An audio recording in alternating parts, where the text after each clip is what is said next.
Hi, I'm Michael, and this is California. And according to an updated congressional research paper that was released last week, no surprise, Americans are living much longer than was ever really planned for. Which is good news on one front, but creates some pretty sticky issues when it comes to entitlement programs like the Social Security retirement benefits. According to research, Americans' unexpected longevity is quickly causing the Social Security Trust Fund to run short of the necessary funds to maintain the program. This has led to some dramatic recommendations like raising the full retirement age even further, changing Social Security benefits as a whole, or face the prospect of having lower benefits in Social Security by 2035. So today we are talking about the new report that highlights the need for some innovative solutions to avoid the diminution of the Social Security retirement benefits program and what could be some of the problems with raising the Medicare full retirement age. Now this is your daily dose, and before we get to it, if you like this information, if you find it interesting, if you find it helpful, please don't forget to like and subscribe. That way you can get updates when our newest and most informative videos become available. So let's start with the recent congressional research report that found that Americans are living much longer than initially anticipated. And this is putting a large amount of strain on the main source of support for many seniors, Social Security retirement. I mean, think about it. If Social Security had been developed today, it would have been no surprise that people are living longer, and it would have accounted for the calculation of folks who are living well into their hundreds. I mean, the oldest American person living today is Hester Ford, and she is 115 years old. Good job, Hester. And even as recently as last June, the final person to be receiving a pension from the Civil War just passed away. But Social Security was developed in a very different time when life expectancy was as low as 55 years old. So having such long-living folks drawing on a trust fund that wasn't designed for this duration of life is causing the need for changes in the Social Security program. It's like plugging in all your hair dryers into one electrical socket and turning them on all at once. Something is eventually going to give. In this report, though, they explore one possible solution, which is to raise the full retirement age from 67 years old, where it is right now, up to 69 years old. Over the past, this has always been the go-to solution that people think about to fix Social Security.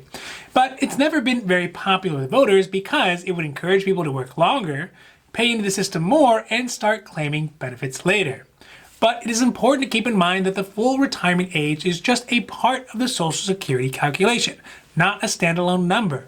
So when you change one thing, the ripple effects can cause a lot of unintended consequences that are not so obvious at first glance and may not be mentioned when we, the public, are being pitched the idea by an ambitious politician or a bureaucrat.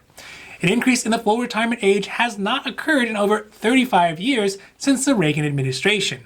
This change increased the retirement age from 65 years old to 67 years old over a 22-year period, which is still being implemented today. So although increasing the full retirement age would alleviate some of the pressures on the Social Security Trust Fund, it comes with its own handful of down-order issues. One of which is how increasing the retirement age could hurt those seniors who want to or need to start claiming their benefits early. For example, this year, the full retirement age for a person is at 66 years and 10 months. This is when they're able to claim full Social Security retirement benefits. But if this same person was to wait until they were 70 years old, they would get a 32% boost in their monthly benefits. Proof, if ever, that time really is equal to money. For those folks who take their Social Security retirement at the earliest possible date at 62 years old, they would get around 24% less monthly benefits than if they had waited to the full retirement age. And despite the lower benefits in 2019, nearly 1/3 of all newly retired Medicare beneficiaries started their Social Security benefits early. These early claimers is where one of the biggest problems with raising the full retirement age lies. Because if the full retirement age was raised from 67 years old to 69 years old, it wouldn't automatically raise the earliest retirement age that's at 62 years old. This means that if someone does decide to retire at 62 years old, they would now be 7 years away from full retirement age. It would mean the calculation to account for this would cause these folks' benefits to decrease an estimated 30 to 40% according to the report. Moreover, people who would have waited until they got to 70 under the current scheme would now only get an 8% boost to their benefits with the higher full retirement age. So in this case, not only do the early retirees get less, those late retirees would also get less as well. One way to alleviate this, though, is to increase the full retirement age so it does keep people working longer and drawing benefits later, but then to also include a minimum benefit allowable for people claiming benefits as early as 62 years old. This would prevent those people who are retiring early from having such a damaging decrease in their benefits and still keep the overall stabilizing effect on the system of having a higher full retirement age implemented. As of this moment, this report is just highlighting one possible solution to a very real problem. Realistically, looking at Social Security in the long view, I know in most of our lifetimes there are going to need to be some very serious decisions made about how to keep Social Security running into the future.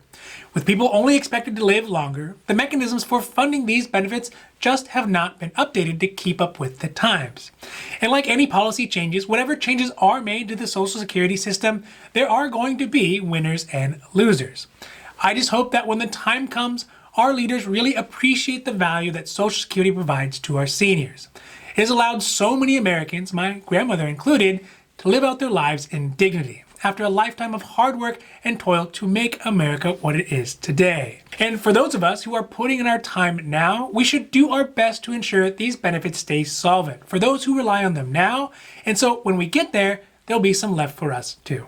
Now, this has been your Daily Dose, and I hope that you found it interesting or helpful or at least useful. And if you did, please don't forget to like and subscribe.